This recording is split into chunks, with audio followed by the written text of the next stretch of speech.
Tell us your name, where you came from, and boldly and loudly what God has done for you. Yes. Church, I am. Please rise up and help me to celebrate the grace of my papa and my mama.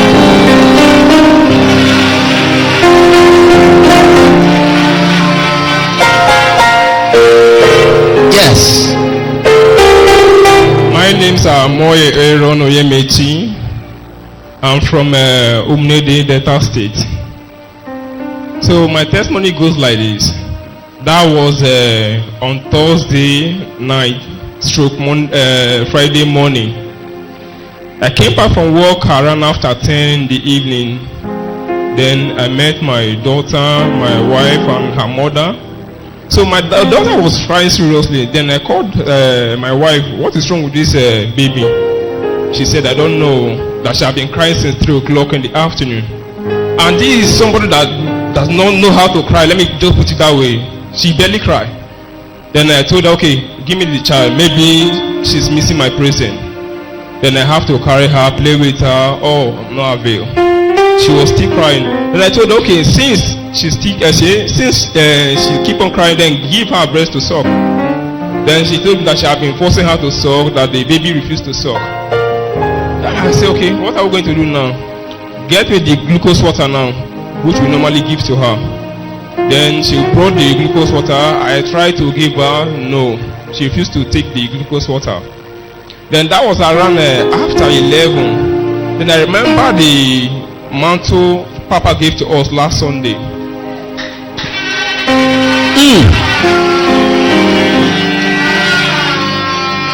Tell us, sir. So I brought out the mantle. I tied it on her hand, and I brought out the fire oil. Then I sprinkled it on her mouth. Then immediately she stopped crying. Power! Holla power! You said she started crying what time? Around 3 o'clock in the afternoon. And you came back around what time? After 10 in the evening. That's 10 p.m. 10 p.m. Yes, sir. And she was still crying. Yes, sir. So all you could do after giving all kinds of breasts, glucose, she refused to.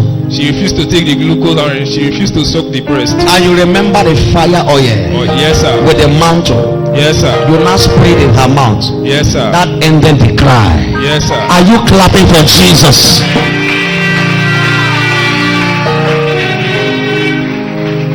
Position the fire oil. Let the word see. Raise it up where? Tell us, yes. So I told her, okay, since the baby has stopped crying, so let us wait for a moment and see if she's going to start crying again. Then we waited till after 12. The baby refused to cry.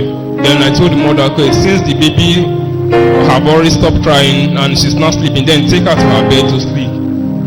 Then immediately she took her to the bed, she laid her down. Then that was around after 12. Then I was still sitting in the parlor playing with my phone. Then not quite long, the mother rose to the parlor and she called me, say, come, I don't understand what your wife is doing again. I said, my wife again? He said, Then I rushed to the room, I saw her lying down. She was shouting, my heart to. I said, you again? After the baby again, it's you again? What is wrong with you? She can't talk. She was still shouting, my heart to. They want to take out my heart to. They want to plug it out to. I said, okay. Then I started praying. I prayed till after 1 a.m. She was still shouting. Then I brought out this the t-shirt of I'm a child of the wind.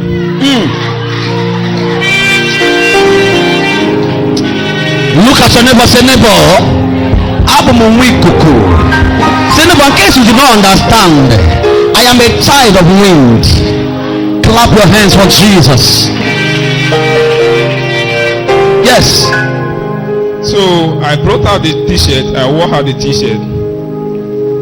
She was still shouting, my heart to. And I said, okay, what am I going to do?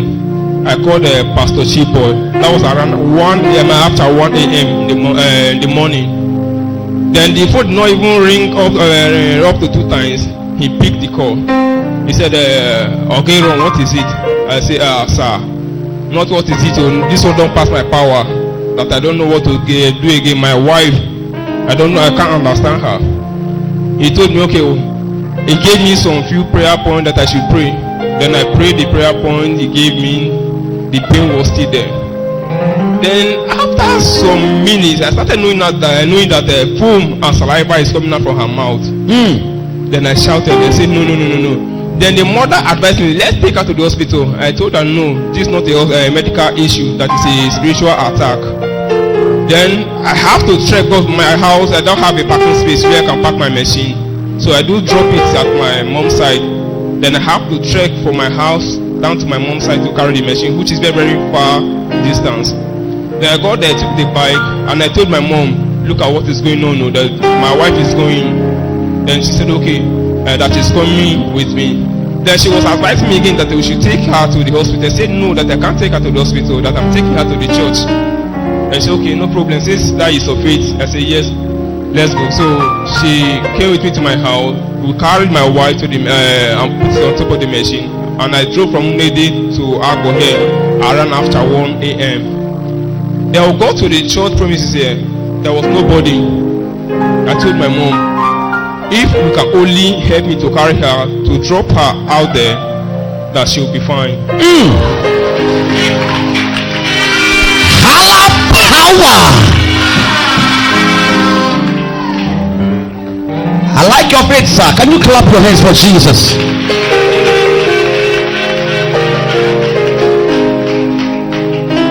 The first was that he picked up the abdomen cocoa, put it on his wife. And this was when God or Brother Fire came into the scene and preserved your wife. That attack was to take away the life of your wife. But the God of my father came into the scene when you remember the abdomen cocoa t-shirts. Preserved your wife, and thank God you have one of the pastor's phone number that you called, and you rushly brought your wife. Church, did you see that faith? And you said to the mother, if only she can help you to carry her, not inside the church, just the entrance of the church. Somebody holler power. Look at your neighbor, say neighbor, there is power everywhere. It's your power. Clap your hands for the power of God. Tell us, sir. So my mom told me, okay, let's take her to inside the church. I told her no, even though I'm a worker in this church, I can't break the protocols of the church because there was seats they used in blocking the entrance to the main hall. He said, no, let's do it. I said, no, ma, I can't do this, even though I'm a worker.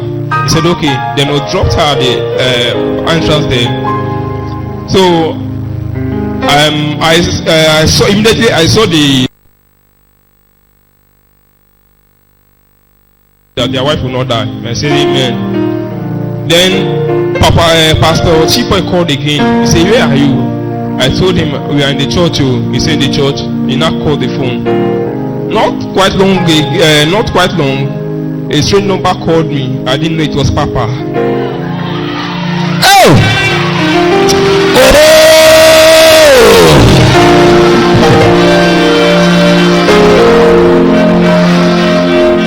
And this call came in like what time? That was around 1:30. 1:30. Yes, sir. He was not sleeping. He called you that time. Yes, sir. Tell us, sir. So he said, how is your wife doing? Immediately I recognized the voice. That is the voice of Papa. I said, sir, I can't say fine that my wife, I can't understand her again. He said, okay. Then he now called the call. It's not even up to 10 minutes. Papa showed up. Oh! I told you I have a father.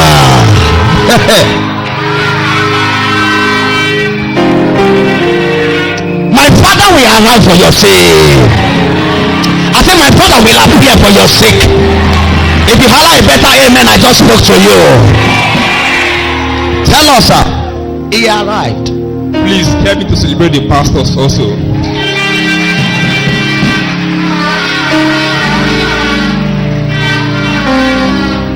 Yes. So I was a little bit relieved since I have seen Papa. And the next person I saw again was Pastor Promise. I said, you again with Mercy, all the way from your house? I welcomed me and said, oh, sir, you're welcome. Then Papa asked me, where is your wife? I turned back, I couldn't find her again. I didn't know that she had crawled from that open place down to Papa's, the entrance to Papa's office. So she crawled to that place and she lied down over there. Then I was looking for her. Then I told Papa, okay, that is her. Then Papa got there. Papa looked at her. He said, this is an attack. I said, yes, sir. Then immediately Papa prayed for her and laid hands. As in short, the attack stopped. She was able to stand. Oh!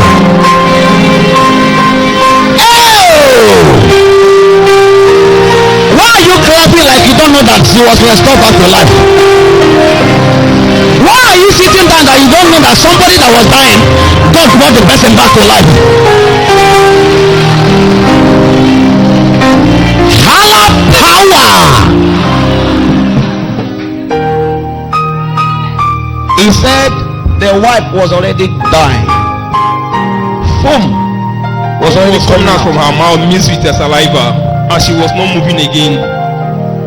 Then Papa prayed for her. Then the attack stopped. Then Papa asked us to put her on top of a chair. Then we sat her down. I was the one again cleaning her with Pastor Promise. So after all have cleaned her, Papa asked her, who visits you?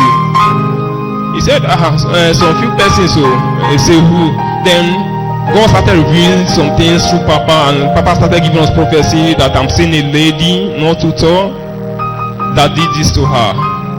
Then with the description of the prophecy, we now know that that was her auntie. Can I pray for somebody here quickly? I don't have time. Can I pray for just 100 persons that will shout a better amen? Whoever planning evil attack to kill you, or to kill your children, or to kill some your family members, by the grace upon my Father, will reverse the attack, will reverse the arrow. They will die your death. If you believe it, jump on your feet and holler a better amen. Clap your hands for Jesus. Evil auntie will not be your friend. And God began to reveal everything. How is now your wife, sir? She's not fine. She's very fine now. So this is a woman that when I'm about to get married to her, the woman met my own mother, and she told my mother, why do you want your son to marry this girl? Let him marry my daughter. Yeah? Wait. This same woman wanted you to marry her own daughter. Yes, sir. Not your wife now. Yes, sir. Somebody holler fire now. Is it by force to marry somebody? Fire will pursue them. And this is the reason why she's attacking her. But we have a prophet. His name is Brother Fire, the son of Jesus Christ. He reverses the death. Don't worry, when you hear the good news again, you understand somebody. Clap your hands for Jesus. And God restored your wife. No wonder your child has been crying.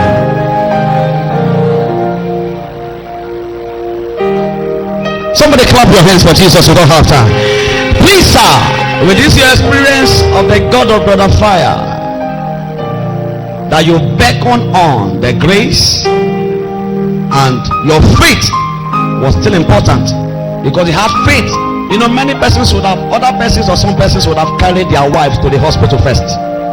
The doctors will tell you they are not seeing anything, and in the process, God forbid. But thank God, you had a faith.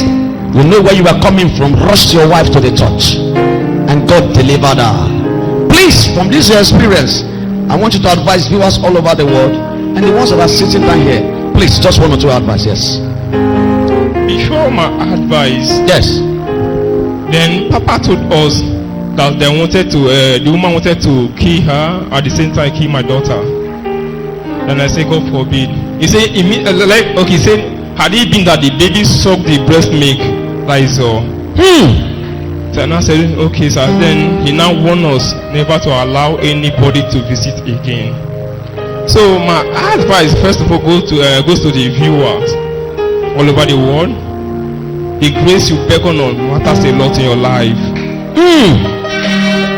Look at the neighbor, say, Here is a city of power, where God is demonstrating his power.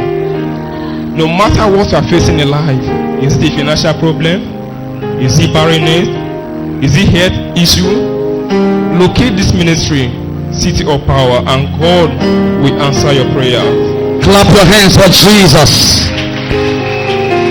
Your testimonies remain permanent.